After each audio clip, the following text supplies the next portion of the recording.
செய்திகளுக்கு அப்பால் நிகழ்ச்சியில் மீண்டும் உங்களை சந்திப்பதில் மகிழ்ச்சி. வணக்கம். இன்றைய தினம் முன்னாள் ஜனாதிபதி ரணில் விக்ரமசிங்க அவர்கள் பிணையில் விடுதலை செய்யப்பட்டிருக்கின்றார்.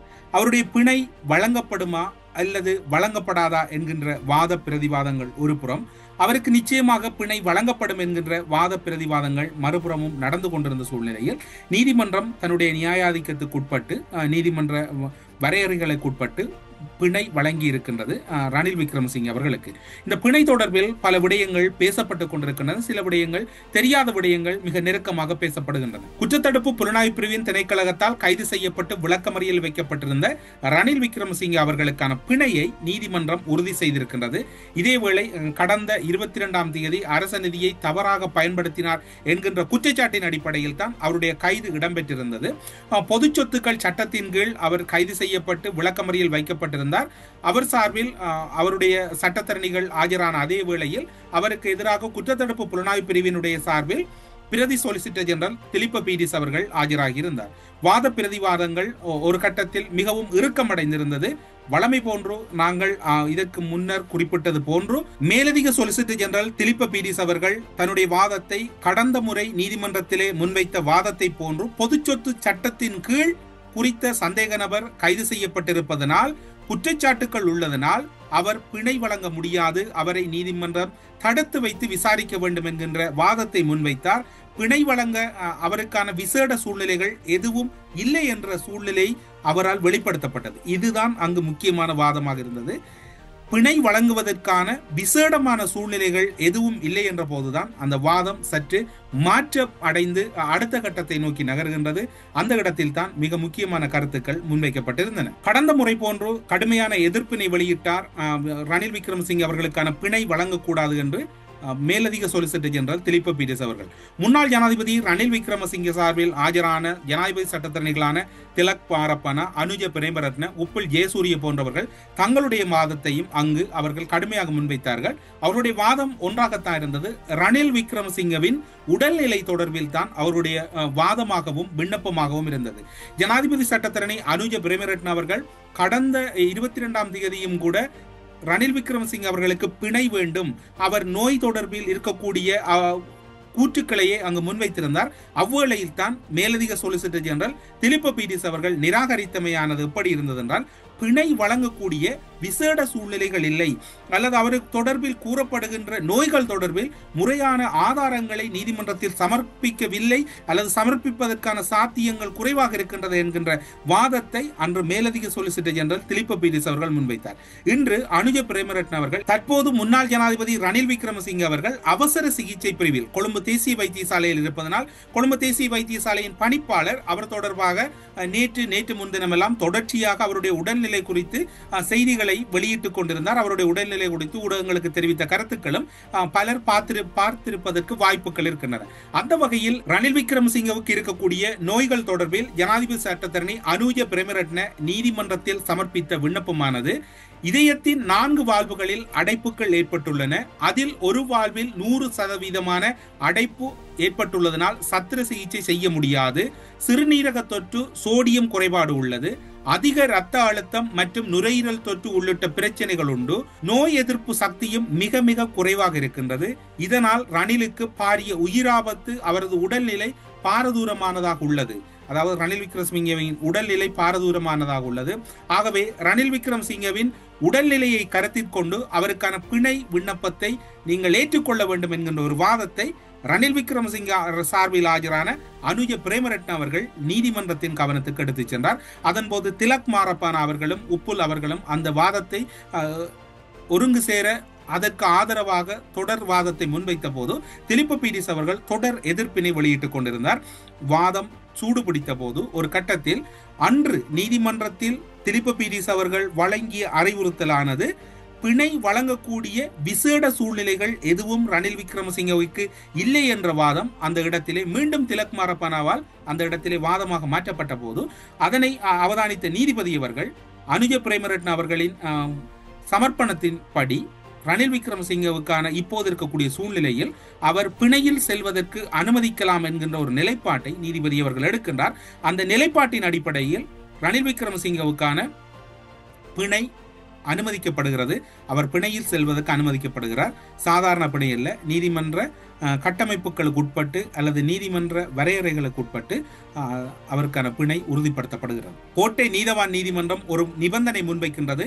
50 லட்சம் ரூபாய் பெறுமதியான 3 சரீர பிணையில் ரணில் விக்ரமசிங்க அவர்கள் வெளியில், அதாவது பிணையில் செல்வதற்கு அனுமதிக்கலாம் என்ற போது அதனையும் ஏற்றுக்கொண்ட ஜனாதிபதி சட்டத்தரணிகளான அனுஜ பிரேமரட்ன அவர்கள் அந்த அடிப்படையில் ரணில் விக்ரமசிங்க அவர்களுக்கு பிணை அனுமதிக்கப்பட்டு ரணில் விக்ரமசிங்க பிணையில் செல்வதற்கு அனுமதிக்கப்படுகிறார். ஆனால் அதில் இருக்கக்கூடிய இன்னும் ஒரு சூழ்நிலை என்னவென்று சொன்னால், பிணை கிடைத்தாலும் கூட ரணில் விக்ரமசிங்க இன்றைய தினமோ நாளைய தினமோ உடனடியாக வீட்டுக்கு செல்ல முடியாது.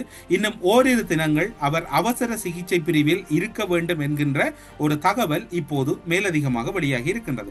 இந்த சூழ்நிலைகளை பார்க்கின்ற போது நீதிமன்றத்துக்கு உள்ளும் புறமும் உள்ளே கிட்டத்தட்ட 300க்கும் மேற்பட்ட சட்டத்தரணிகள் ரணில் விக்ரமசிங்க சார்பிலும் வெளியில் பெருமளவான மக்கள், எதிர்க்கட்சியினர் என்று அனைவரும் போராட்டங்களிலும் ஈடுபட்டுக் கொண்டிருந்தார்கள் விடுதலையை வலியுறுத்தி. ஆனால் நீதிமன்றம் தன்னுடைய நியாயாதிக்கத்துக்கு உட்பட்டு அல்லது நீதிக்குட்பட்டு தன்னுடைய கடமை, அதாவது கடந்த 22ஆம் தேதி ரணில் விக்ரமசிங்க சார்பில் சமர்ப்பிக்க தவறிய உத்தியோகபூர்வமான அவருடைய நோய்க்கான ஆதாரங்களை இம்முறை சமர்ப்பித்ததன் அடிப்படையில் அவருடைய பிணையினை உறுதிப்படுத்தி இருக்கின்ற ஒரு சூழ்நிலை இருக்கின்றது. ஆனாலும் கூட இதன் பின்னரும் இந்த விடயம் முடிந்த பாடில்லை. தொடர்ச்சியாக இந்த விசாரணைகள் இடம்பெறும். இது தொடர்பான விசாரணைகள் முன்கொண்டு செல்வதற்கு நீதிமன்றம் தன்னுடைய அறிவுறுத்தல்களையும் வழங்கி இருக்கின்றது. இது இவ்வாறு இருக்கின்ற போது இன்னும் பலர் மீது விசாரணைகள் எழுப்பப்படுவதற்கு அல்லது விசாரணைகள் நடத்தப்படுவதற்கு அதிக அளவு சந்தர்ப்பங்களும் எதிர்பார்க்கப்படுகிறது இன்றைய நீதிமன்ற நடவடிக்கைகளை பார்க்கின்ற போது. இவ்வாறான சூழ்நிலையில் இன்றைய தினம் ஜனாதிபதி அனுரகுமார திசாநாயக்க அவர்களும் ஒரு உரையினை ஆற்றியிருக்கின்றார்.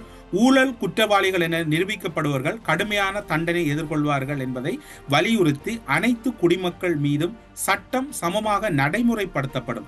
சட்டம் என்பது, இலங்கையில் இருக்கக்கூடிய சட்டம் என்பது அனைவருக்கும் சமம், அதில் ஏற்றத்தாழ்வுகள் இருக்காது என்று அவர் இன்று கொழும்பில் நடைபெற்ற ஒரு நிகழ்வில் உரையாற்றியதுடன், செப்டம்பர் மாதம் தொடக்கத்தில் புதிய சட்டம் இயற்றப்பட உள்ளதுடன் முன்னாள் ஜனாதிபதிகளுக்கு ஒதுக்கப்பட்ட அனைத்து வீடுகளும் அரசாங்கத்தால் மீள பெறப்படுகின்றன, அதற்கான சிறப்பு வர்த்தமானிகள் வெளியாகி இருக்கின்றன என்கிறதையும் அவர் மேற்கோள் காட்டியதுடன் மேலெழுந்த வாரியாக அல்லது மிகவும் மறைமுகமாக ஒரு கருத்தினை கூறுகின்றார். பொறுப்பு கூறலை வலுப்படுத்துவதற்கும் நீதியை உறுதி செய்வதற்கும் பரந்த முயற்சிகளின் ஒரு பகுதியாக இந்த நடவடிக்கை இருப்பதாக அவர் குறிப்பிடுகிறார்.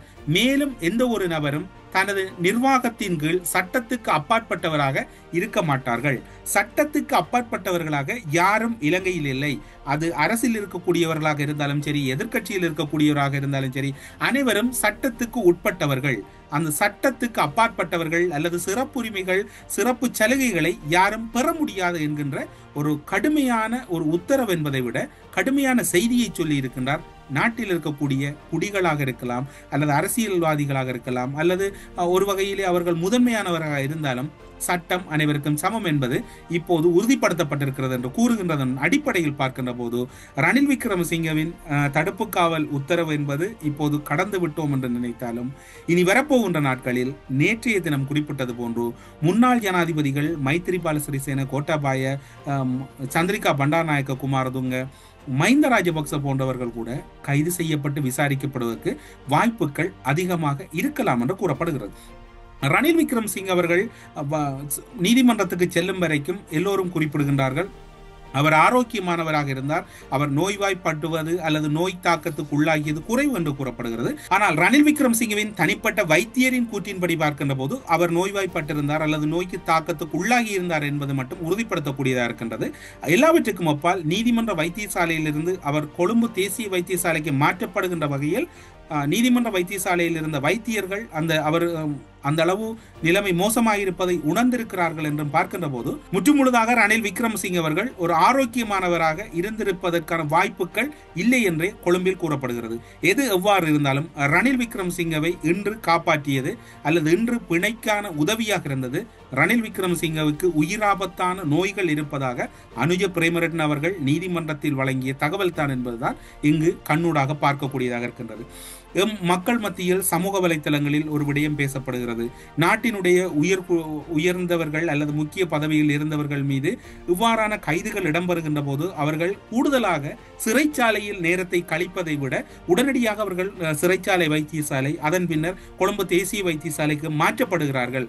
ஆனால் நீண்ட நாட்களாக காலங்களாக தடுப்பு காவலில் இருக்கக்கூடிய இளைஞர்கள் அல்லது தடுப்பு காவலில் இருக்கக்கூடிய பலர் இன்று வரைக்கும் தடுப்பு காவலிலே இருக்கின்றார்கள்.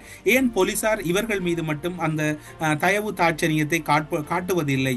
ஏன் அவர்கள் விடயத்திலும் இந்த விடயங்கள் பார்க்க முடியாதா? அதற்கு மேலதிகமாக 2009 மே 18 யுத்தம் முடிவடைந்ததாக இலங்கை அரசாங்கமே சான்றிதழ் கொடுத்த நிலையில் சந்தேகத்தின் அடிப்படையில் கைது செய்ய வைத்திருக்கக்கூடிய முன்னாள் விடுதலை புலிகள் உறுப்பினர்கள் விடயத்திலும் ஏன் இலங்கையில் இருக்கக்கூடிய அனைவரும் இவ்வாறான ஒரு சட்டம் யாவருக்கும் சமம் என்கின்ற அந்த சொல்லாடலை பயன்படுத்தி அந்த விடயங்கள் இலங்கை நன்றாக இருக்க வேண்டும் என்று சொன்னால் ஒரு ரணில் விக்ரமசிங்க மீது சாட்டப்பட்ட குற்றம் என்பது நிரூபிக்கப்படாததனால் அவர் மீது சுமத்தப்பட்டிருக்கக்கூடிய குற்றங்கள் நிரூபிக்கப்படும் வரையும் அவர் நிரபராதி என்பதன் அடிப்படையில் அவருக்கான சட்ட நிவாரணங்கள் வழங்கப்படுவது போன்று இன்று சந்தேகத்தின் அடிப்படையில் குற்றங்கள் நிரூபிக்கப்படாமல் தடுப்பு காவலில் இருக்கக்கூடிய சந்தேக நபர்களான அரசியல் கைதிகள் விடயத்திலும் ஏன் இவ்வாறான நெகிழ்வுத்தன்மையை இலங்கையில் இருக்கக்கூடிய ஆட்சியாளர்கள் காட்ட மாட்டார்கள்? அல்லது சட்டமாறிவு திணைக்களம் இவ்வாறான விடயத்தில் ஒரு நெகிழ்வுத்தன்மை காட்டாமல் இருக்கிறது என்கின்ற வினாக்களை மக்கள் கேட்டுக்கொண்டிருக்கிறார்கள்.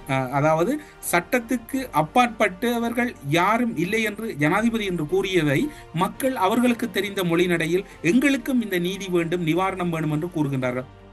பொறுத்திருந்து பார்ப்போம் எவ்வாறான வகையில் இந்த நீதி கட்டமைப்பு அல்லது நீதி நியாயாதிக்கம் செயற்பட போகிறது என்கின்ற கேள்வி இருக்கின்றது.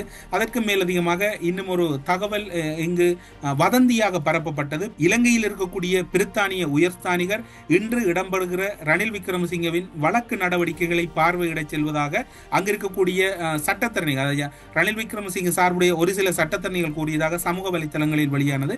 அதன் பின்னர் அந்த தகவலை பிரித்தானிய உயர்ஸ்தானிகரகம் மறுத்திருக்கின்றது. அவ்வாறான எந்த ஒரு நடவடிக்கையும் ஈடுபடவில்லை, அது உண்மைக்கு புறம்பான செய்தி என்பதையும் மறுத்திருக்கின்றது. அப்படி பார்க்கின்ற போது நேற்று முன்தினம் ஐக்கிய தேசிய கட்சியின் முக்கிய பிரமுகர்கள் இந்திய தூதரகத்தையும் அமெரிக்க தூதரகத்தையும் சந்தித்ததாகவும் இன்னும் 3 தூதரகங்களை அவர்கள் சந்தித்திருந்ததாக கூறப்படுகிறது. அந்த இன்னும் 3 தூதரகங்களில் பிரித்தானிய தூதரகம் அடங்குகிறதா என்கின்ற சந்தேகம் இருக்கின்றது. காரணம் என்னவென்று சொன்னால் அவர்கள் சந்தித்த தூதரகத்தின் அதிகாரிகள் அல்லது அரசியல் பிரிவின் முக்கியஸ்தர்கள் யாரோ ஏதோ ஒரு தகவலை வழங்கியதன் அடிப்படையில் தான் இந்த தகவல் இன்றைய நாளில் ஒரு வதந்தியாக பரப்பப்பட்டிருக்கிறது. அதற்கும் முற்றுப்புள்ளி வைக்கப்பட்டிருக்கிறது. ரணில் விக்ரமசிங்க இப்போது அவர் பிணையில் விடுதலையானாலும் அவர் மீது இன்னும் பல வழக்குகள் நிலுவையில் இருக்கிறது என்று அரசு தரப்பு கூறுகின்றது. அவற்றுக்கான வாய்ப்புகள் இருப்பதாக கூறப்படுகிறது. வடமாகாணத்தின் மிக முக்கியமான ஒரு அரசியல் பிரமுகர் ஓரிரு வாரங்களில் கைது செய்யப்படுவார் என்கின்ற தகவலையும் அமைச்சர் சந்திரசேகரன் அவர்கள் குறிப்பிட்டிருக்கின்றார். இனி வரப்போகின்ற நாட்கள் தொடர்ச்சியாக கைதுக்கான நாட்களாக இருக்க போகின்றதா? ஜனாதிபதி அவர்கள் குறிப்பிடுவது போன்று செப்டம்பர் மாதம் வரை இருக்கின்ற சிறப்பு சட்டத்துடன் அனைவருடைய சிறப்புரிமைகளும் பறைக்கப்பட்டு குற்றம் செய்யப்பட்டவர்கள் தண்டிக்கப்பட்டு சிறையில் அடைக்கப் போகின்றார்களா? இலங்கை இதோடு அல்லது இப்போது தேசிய மக்கள் சக்தி அரசு கூறுவது போன்று கிளீன் ஸ்ரீலங்காவில் அனைத்தும் கிளீனாக போகின்றதா அல்லது இது ஒரு பாரபட்சமாக இடம்பெறப் போகிறதா என்பதை பொறுத்திருந்து பார்ப்போம். இந்த தகவல்களோடு செய்திகளுக்கு அப்பால் நிகழ்ச்சியிலிருந்து விடைபெற்றுக் கொள்கிறோம். நன்றி, வணக்கம்.